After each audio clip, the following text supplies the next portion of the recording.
जय माता की प्यारे दोस्तों, कल हमने पढ़ा चंड और मुंड का वध। आज हम रक्तबीज का वध पढ़ने जा रहे हैं। आशा है आप सब जुड़े रहेंगे। जय माँ भगवती, जय माँ भवानी।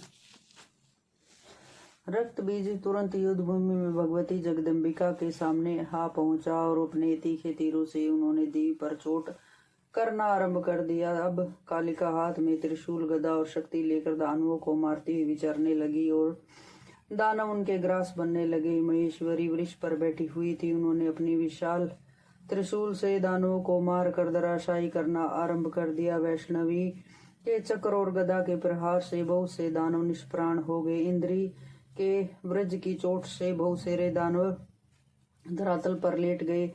वराही का सर्वांग क्रोध से तमतमा उठा। उन्होंने अपने थुथुन और दाढ़ों से सैकड़ों दानवों को मार डाला। नरसिंह अपने तीक्ष्ण धार वाले नखों से बड़े बड़े दैत्यों को फाड़ने के साथ ही उन्हें निगलने भी लगी। शिवदूती के अट्टहास से ही दैत्य धराशाही होने लगे। चामुंडा और कालिका उन्हें बड़ी उतावलिता के साथ खाने में जुट जाती थी।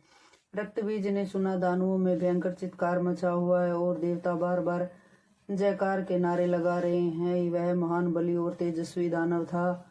क्रोध के कारण उसकी आंखें लाल हो रही थी। वह देवी के सामने आ पहुंचा। व्यास जी कहते हैं, राजन, उस दानव के शरीर से रक्त की बूंद जब भी भूमि पर गिरती थी तब उसी के समान तुरंत दानव उत्पन्न हो जाते थे। उनके रूप और पराक्रम बिल्कुल एक समान थे। भगवान शंकर ने उन्हें यह बड़ा ही अद्भुत वर दे रखा था कि उनके रक्त से असंख्य महान पराक्रमी दानव उत्पन्न हो जाएंगे। वैष्णवी देवी ने दैत्यराज रक्तबीज को चक्र से चोट पहुंचाई। चक्र से छिद जाने के कारण उसके शरीर से रक्त की धार बह चली।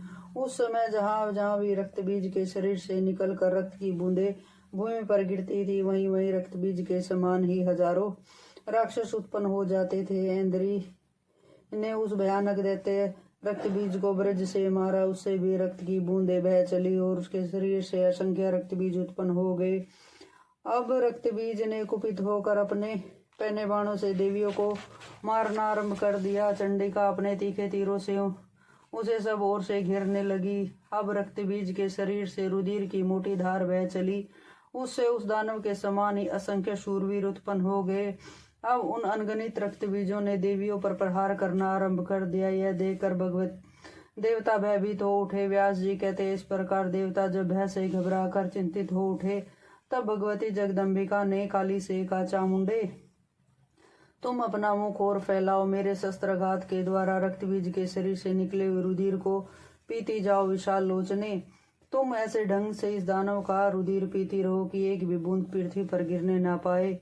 इस प्रकार दूसरे दानव उत्पन्न नहीं हो सकेंगे। व्यास जी कहते हैं, जगदम्बिका ने तलवार और मूसल से रक्तबीज को मारना आरंभ कर दिया और भूखी चंडिका उसके शरीर के कटे हुए अंगों को खाने लगी।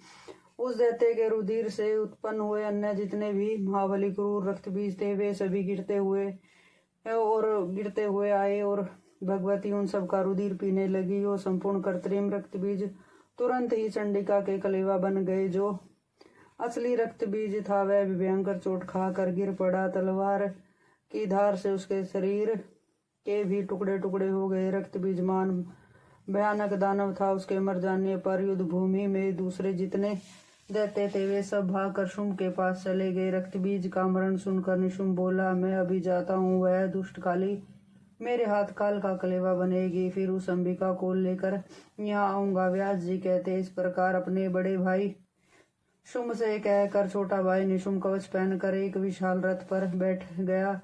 उसके साथ विशाल सेना भी थी। बोलो भगवती जगदम्बिका की जय। जय महाकाली मैया की जय।